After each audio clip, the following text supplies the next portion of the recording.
Hello there, wonderful people of Earth, and welcome back to the channel Literacy with DJ. DJ here, and today, in this video, I'm going to be going over totalitarianism in dystopian literature, and more specifically, George Orwell's works. Now, before we get into this video, guys, please make sure to like and subscribe if you enjoy, and hit the notification bell so you never miss an episode. And without any further ado, let's jump right in.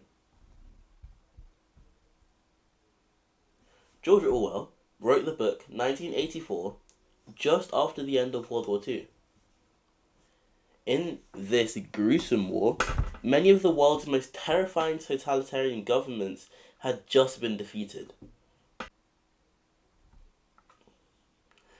Totalitarianism is defined as a form of government that permits no individual any freedom and seeks to control all aspects of the individual's life. An example of a totalitarian dictator would be Joseph Stalin. He was the leader of the Soviet Union from 1924 to 1953. His goal was to turn the Soviet Union into an industrial superpower, and planned to do this through government-controlled economy and agriculture. However, this led to a famine that killed millions. He ruled through terrorism, exiling and killing those who opposed him. He employed labor camps known as gulags. He also had a secret police force, the KGB, and encouraged citizens to spy on each other. Now we've answered the question of what is totalitarianism, we must next answer the question of what is dystopian literature, a question I've answered before. Dystopian literature is often an imagined futuristic place in which everything is unpleasant, typically in a degraded environment and with a totalitarian regime. Dystopia literally translates to bad place. 1984 society, is led by Big Brother, a man apparently with a heavy black moustache and ruggedly handsome features, obviously a parody of Joseph Stalin. The world of 1984 is divided into three superstates: Oceania, Eastasia, and Eurasia. However, 1984 occurs in Oceania, in London. These three superstates are in a constant state of war. At the beginning of the book, the main character, Winston, feels frustrated by the oppression and rigid control of the party, which prohibits free thought and any oppression of individuality. Winston doesn't like the party and purchases a diary, which is illegal, in which to write his criminal thoughts. He has also become very intrigued with a powerful party member named O'Brien, who Winston believes is a secret member of the Brotherhood, a sort of resistance to the party.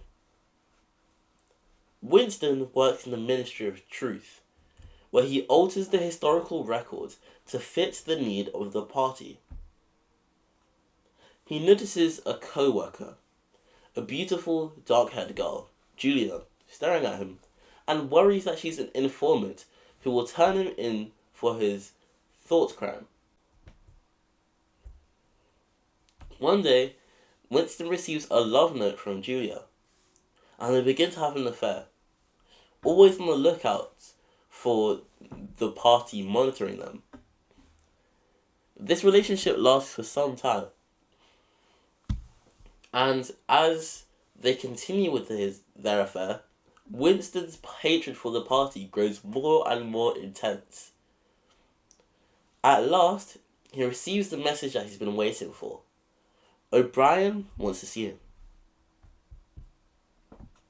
O'Brien confirms to Winston and Julia that, like them, he hates the party, and says that he works against it as a member of the Brotherhood. He initiates Winston and Julia into the Brotherhood, and gives Winston a copy of Goldstein's book. Goldstein is like sort of a prophet almost of the Brotherhood. This book is the manifesto of the Brotherhood.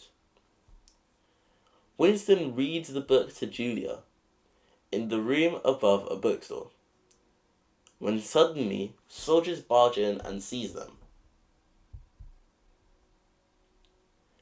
Torn away from Julia and taken to the Ministry of Love, Winston finds that O'Brien has actually been a spy who's simply pretended to be a member of the Brotherhood this whole time, in order to trap Winston into committing rebellion against the party. He spends months torturing Winston, who struggles to resist.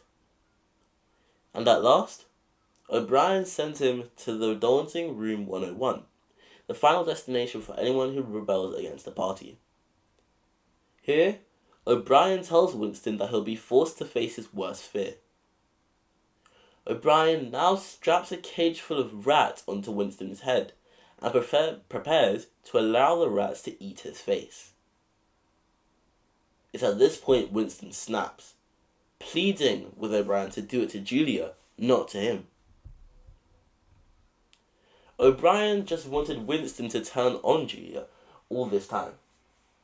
And after he did, they let him go, because he was of no use to them anymore. He still met up with Julia, but he didn't feel any of the feelings he felt about her in the beginning.